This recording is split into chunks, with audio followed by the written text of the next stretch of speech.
Fala pessoal, beleza? Então, hoje a gente vai trabalhar com o sistema endócrino. Enquanto a gente vai falar com o sistema endócrino, a gente vai relembrar algumas coisas que já foram vistas no passado, né? Que é o que são glândulas endócrinas, glândulas exócrinas e glândulas mistas, tá? O que é glândula exócrina? A glândula exócrina, ela secreta para fora do corpo, tá? Ou para uma cavidade do organismo. Então, quais os exemplos que a gente tem? Glândulas salivares, né? A gente tem as glândulas sudoríparas, glândulas sebáceas, tá? São exemplos de glândulas. O que elas fazem? Elas colocam para fora, né? Elas secretam para fora. Elas secretam, por exemplo, glândulas mamárias, secretam o leite para fora das mamas, né? Para a cavidade da boca, né? As glândulas salivares e tal. A gente tem as glândulas endócrinas, que elas vão secretar os hormônios na corrente sanguínea, tá? E a gente tem a glândula mista, que é o pâncreas, tá? Porque ela tanto tem uma característica de endócrina quanto de exócrina, tá? Mas a gente vai dar o foco agora nessa questão das glândulas endócrinas, tá? O que é o sistema endócrino, então? O sistema endócrino, ele faz o controle das atividades metabólicas do organismo, só que de uma forma muito mais ampla do que o sistema nervoso, tá? Ele é mais amplo, as ações são um pouco mais lentas, mas ao mesmo tempo ela atinge uma grande extensão do organismo. Então, por exemplo, enquanto você, quando quer fechar a mão, você simplesmente vai mexer com todas essas partes dos seus músculos, quando você, por exemplo, se assusta, você se assusta de forma do organismo inteiro, tá? Você vai ter situações, você vai ter consequências no organismo inteiro, tá? Então, beleza. E essas substâncias produzidas e liberadas, elas são chamadas hormônios. Esses hormônios eles são lançados na corrente sanguínea e eles caminham até as células as células-alvo que vão fazer o que é determinado por você. Então, o hormônio ele vai circular em todo o seu corpo e buscar os receptores nas células específicas, para que elas ajam conforme a necessidade do organismo, tá? A gente tem aqui as principais glândulas do sistema endócrino, né? Que é hipotálamo, hipófise, paratireoide, tireoide, as adrenais, pâncreas, ovários e testículos, tá? Aí a gente vai ter aqui um resumão. O que acontece? O hipotálamo, na verdade, ele conversa com a adeno-hipófise, esse eixo hipotálamo-hipófise, ele vai ter algumas características, tá?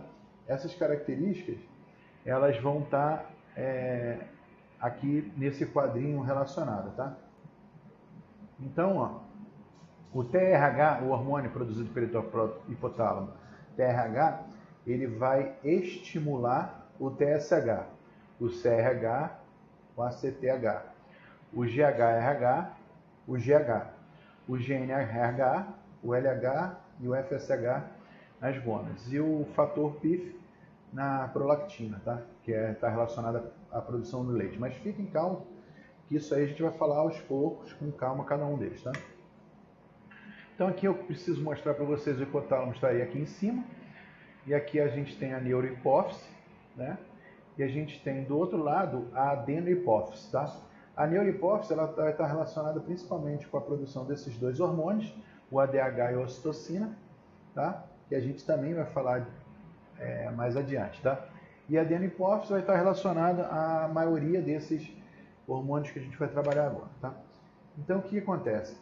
A gente tem aqui os hormônios, eles vão estimular a prolactina, os hormônios gonadoteróficos, tireotrófico, adenocorticotrófico e somatotrófico, mas a gente vai trabalhar com cada um deles, tá? O somatotrófico, ele é o que a gente conhece como GH, tá? Que é o hormônio do crescimento. Então, o que ele estimula? Ele estimula o crescimento das cartilagens e dos ossos. Influencia no metabolismo de proteínas, carboidratos e lipídios. Que se você tiver deficiência na infância, você vai ter o nanismo, que está caracterizado aqui. Se você tiver excesso na infância, você vai ter o gigantismo, que a gente vê um caso aqui, tá? E acromegalia são alguns exageros de alguns pedaços do corpo, tá? Aí você tem o TSH, que ele vai estar relacionado com os hormônios de tiroxina, que é o T3 e T4, a gente vai falar mais na frente. O ACTH, que vai estar relacionado principalmente com a produção do cortisol aqui no córtex da suprarrenal, tá? E o cortisol está relacionado principalmente com a redução da situação de estresse, mas a gente vai falar mais na frente, tá? A prolactina está relacionada com o LTH, que ele vai estar relacionado, vai desenvolver as mamas, induzir a produção do leite. Nos homens ainda não está determinado. O folículo estimulante, a FSH, ela vai induzir a produção de espermatozoides, o desenvolvimento do folículo ovariano e estimula o ovário a produzir estrógeno, isso no caso das mulheres, tá? Esse é o FSH. Já o LH, que a gente falou lá na frente, ele induz o testículo a produzir a testosterona, que está relacionado principalmente às características secundárias do homem, tá? E na mulher estimula a ovulação e o desenvolvimento do corpo lúteo, tá? Corpo amarelo. Na neurohipófise, a gente tem aqueles dois hormônios que na neurohipófise, que vai armazenar, e aqueles dois hormônios que a gente falou. O ADH, que está relacionado com a reabsorção de água pelos rins, né? Então, quer dizer, quando você tem um volume de sangue que cai muito, que o ADH ele aumenta e você reabsorve uma quantidade de água nos rins, tá? E aí, então ele retém água no organismo. Isso leva também ao aumento de pressão, tá? Aonde que está isso? Se vocês lembrarem da aula de sistema excretor, então aqui, ó, ele vai aumentar, né, a absorção, quer dizer, vai aumentar como é que chama? A permeabilidade e vai facilitar a entrada de água. Então ele vai aumentar a reabsorção de água, tá? Nos rins, nos néfrons, né? Aí aqui na neurohipófise a gente tinha falado ainda da ocitocina. A ocitocina está relacionada principalmente a duas coisas: a contração do útero durante o parto, que ele facilita a expulsão do bebê de dentro da mulher, né, para facilitar, né, para facilitar o nascimento da criança.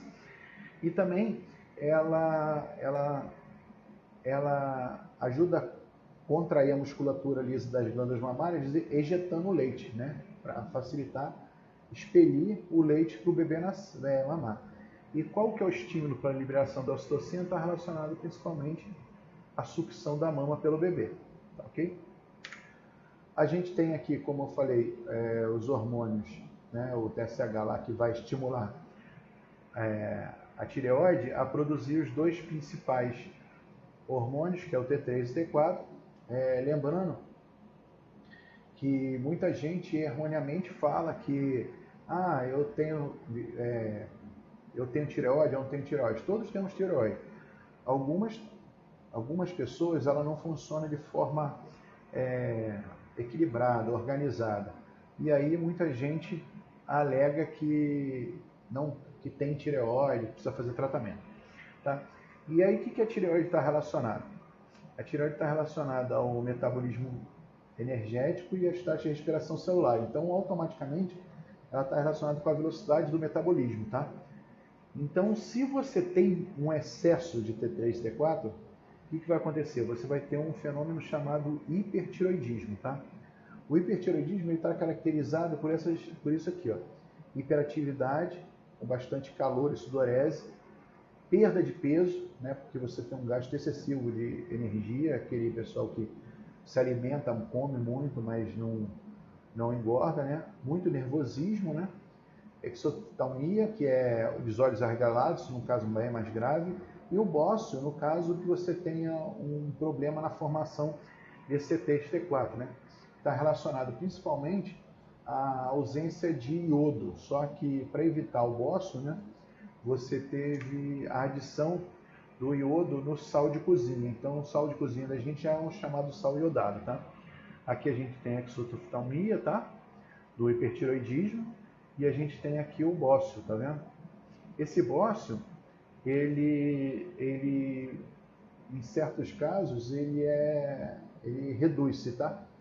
Ele pode voltar atrás, né, se não tiver muito exagerado, beleza? Aí aqui tem o hipotireoidismo, que é a deficiência do T3, T4, que também vai estar relacionado ao bócio, né? Pode ser causada devido à carência de iodo na alimentação ou por doenças autoimunes, tá? E aí o que acontece? Você tem a diminuição do metabolismo celular, ganho de peso, bradicardia, que é a desaceleração do batimento cardíaco, inchaço da pele, são em casos mais graves, e o bócio, que a gente já falou, tá? E aí o que acontece? O hipertireoidismo na infância, ele gera esse cretinismo aqui, que é o que acontece. Você tem um comprometimento do crescimento dos ossos, né, e dos dentes e um retardo mental. A gente também tem na tireoide a calcitonina, tá? A calcitonina atua diminuindo a quantidade de íons cálcio no sangue e aumentando a concentração desse íon nos ossos. Então o que acontece? Ela pega o cálcio, fixa nos ossos, entendeu? E as paratireoides também são essas bolinhas que ficam atrás da tireoide, tá? Elas possuem um paratormônio, tá? E aí o que acontece? O que o paratormônio faz? O paratormônio ele leva o aumento do cálcio no sangue, tá? Então ele retira o cálcio dos ossos e aumenta o nível dele na corrente sanguínea. Então você vê que eles são complementares. Então eu botei esse desenho aqui para vocês terem uma noção. Então, por exemplo, se você tem um aumento da taxa de cálcio no sangue, o que acontece? A tireoide ela libera a calcitonina. O que a calcitonina faz? Ela pega esse cálcio e fixa o cálcio nos ossos, entendeu? E aí o que acontece? Quando você fixa muito cálcio nos ossos, você começa a não ter mais uma taxa razoável de cálcio no sangue. Então, automaticamente você estimula as paratireoides a produzir o paratormônio, entendeu? E aí o paratormônio o que ele faz? Ele tira o cálcio dos ossos e joga de novo o cálcio na corrente sanguínea. Então, as tireoides e a paratireoide, elas ficam controlando a quantidade de cálcio nos ossos e no sistema sanguíneo, tá? Eu vou fazer o seguinte, como esse conteúdo é bem denso, eu vou fechar essa aula agora, tá? E a gente vai para as suprarrenais a próxima aula. Falou, pessoal? Então, um grande abraço e até mais.